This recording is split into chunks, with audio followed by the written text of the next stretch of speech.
আজি অভিযন্তা দিৱস অৰ্থাৎ ইঞ্জিনিয়াৰ্ছ ডে। দেশ পৰিৱৰ্তন কৰা ভাৰতীয় অভিযন্তাসকল আৰু তেখেতসকলৰ বিষয়ে কিছু আলোচনা আমি কৰিবলৈ ওলাইছোঁ। ইঞ্জিনিয়াৰ্ছ দিৱসত ভাৰতে আধুনিক জলসিঞ্চন আৰু আন্তঃগাঁথনিৰ আঁৰৰ দূৰদৰ্শনকাৰী ছাৰ এম বিশ্বেশ্বৰায়া আৰু ভাৰতৰ এৰোস্পেচ আৰু প্ৰতিৰক্ষা ক্ষমতাক আগুৱাই নিয়া মিছাইলমেন ডক্টৰ APJ আব্দুল কালামৰ কথা স্মৰণ কৰে। ভাৰতে ছাৰ মোক্ষগুণ্ডম বিশ্বেশ্বৰায়াৰ জন্মজয়ন্তী উপলক্ষে 15 ছেপ্টেম্বৰত অভিযান্ত্ৰিক দিৱস পালন কৰে।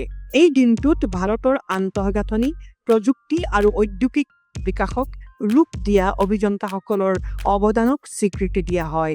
দেশৰ আভিযান্ত্ৰিক খণ্ড ইয়াৰ অৰ্থনীতিৰ কেন্দ্ৰবিন্দু।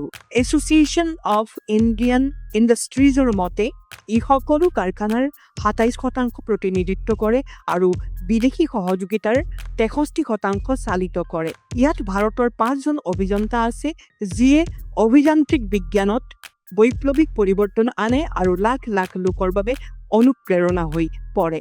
ছাৰ এম বিশ্বেশ্বৰায়া 1861 চনৰ 15 ছেপ্টেম্বৰত জন্মগ্ৰহণ কৰা ছাৰ এম বিশ্বেশ্বৰাই অসামৰিক অভিযান্ত্ৰিক আৰু ৰাজহুৱা কামৰ ক্ষেত্ৰত মানদণ্ড স্থাপন কৰিছিল। ভাৰতৰ নিৰ্মাতা হিচাপে পৰিচিত জলসিঞ্চন, বানপানী নিয়ন্ত্ৰণ আৰু আন্তঃগাঁথনিৰ ক্ষেত্ৰত তেওঁৰ কৰ্মই দেশত আধুনিক অভিযান্ত্ৰিকৰ ভেটি স্থাপন কৰিছিল। উল্লেখযোগ্য প্ৰকল্পসমূহৰ ভিতৰত আছে মহীশূৰৰ কৃষ্ণ ৰাজাসাগৰ বান্ধ আৰু হায়দৰাবাদৰ বানপানী সুৰক্ষা ব্যৱস্থা। তেওঁৰ অৱদানে তেওঁক 1955 চনত ব্ৰিটিছ ভাৰতীয় সাম্ৰাজ্যৰ নাইট কমাণ্ডাৰ উপাধি প্ৰদান কৰিছিল। তেওঁৰ উত্তৰাধিকাৰ কেৱল ভাৰততে নহয়, শ্ৰীলংকা আৰু তাঞ্জানিয়াতো উদযাপন কৰা হয়। ডক্টৰ APJ আব্দুল কালাম প্ৰখ্যাত বিজ্ঞানী আৰু এৰোনটিকেল ইঞ্জিনিয়াৰ। ভাৰতৰ উন্নত প্ৰতিৰক্ষা আৰু এৰোস্পেচ প্ৰযুক্তিৰ বাবে বিখ্যাত।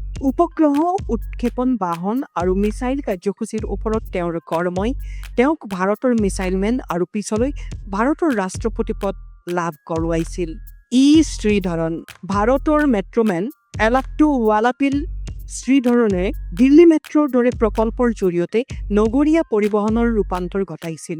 তেওঁৰ কাম কলকাতা, কোচি আৰু লক্ষ্ণৌ, জয়পুৰ, বিশাখাপট্টনম, বিজয়ৱাড়া আৰু কোইম্বাটুৰত আগন্তুক প্ৰকল্পসমূহলৈ সম্প্ৰসাৰিত হৈছিল।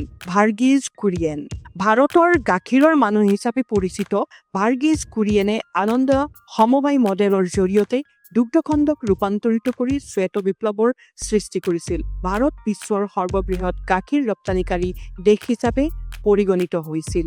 NR নাৰায়ণমূৰ্তিয়ে ইনফোচিছৰ সহ প্ৰতিষ্ঠা কৰিছিল।